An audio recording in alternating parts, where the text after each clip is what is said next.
Venezuelan officials are now accusing the United States of trying to manipulate public opinion and politicize the trial of an American man who was detained in 2016 on what many say was trumped-up gun charges. Joshua Holt was a Mormon mission from Utah, was in Venezuela when he was arrested.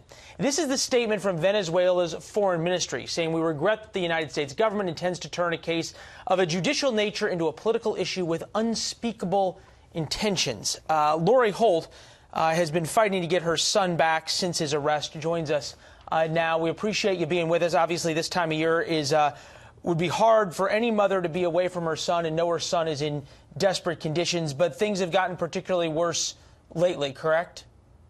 That is correct. Tell me about that. He's very, very sick. They have been court-ordered to take him to a hospital immediately, and the jail just has not complied with it.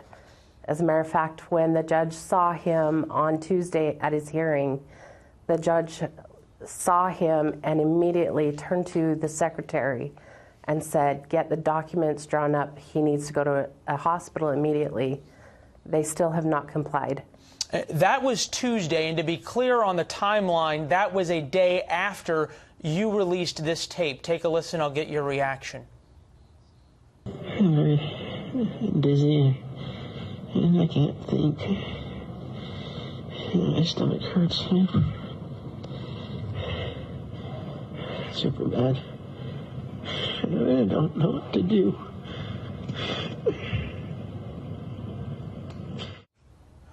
I can't imagine being in your shoes as a mother and your son saying, "I don't know what to do." And in some ways, do you not know what to do either? Or do you feel like there's things to do and you're helpless even if you do them? What's the position you're in?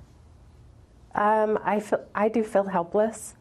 After I heard that, we have been quiet for quite a while and decided that we can't be quiet anymore. I decided to release that recording. Initially the courts had Josh being charged with many weapons, and each one of them they had to drop because they didn't have adequate charges. They didn't have anything to be able to charge him with it.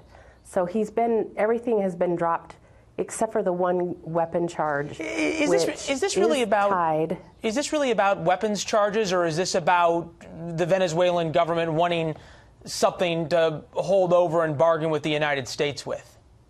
Yes, that's what it is. All right. Josh is completely innocent. They need to release him just because he's innocent.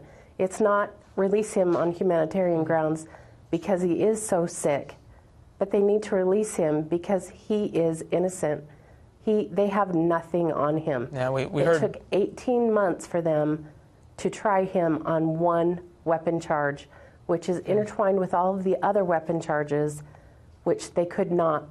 Yeah, we heard Orrin Hatch charge him with. Orrin Hatch, the senator there from Utah, talking about how this was nothing more than a trumped-up charge. This is what the State Department has to say. Heather Nauert, the spokeswoman over there.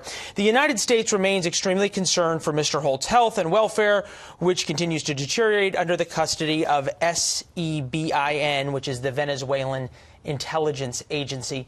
Do you think the State Department is doing enough? Is the United States doing enough to really pressure the Venezuelans on this, or do you feel forgotten, for lack of a better term? With the exception of Senator Hatch and Mia Love, I feel like the State Department, President Trump, definitely could do more than what they're doing.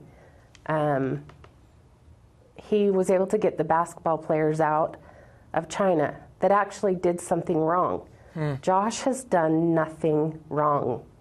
He is innocent. He fell in love.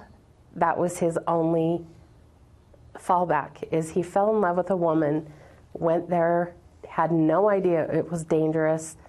That is it in a nutshell. That's it. Well, and he has done nothing.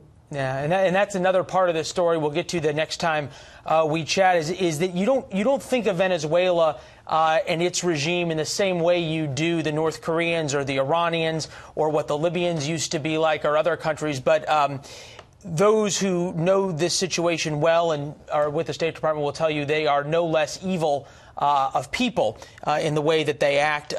Lori Holt, we appreciate you being with us. Our thoughts and prayers are with you and with your son all the time. We first talked to you a while ago, I think about a year ago, but our thoughts and prayers are with you and your son, especially for this Christmas, that he'll come home soon. All the best, ma'am. Thank you so much.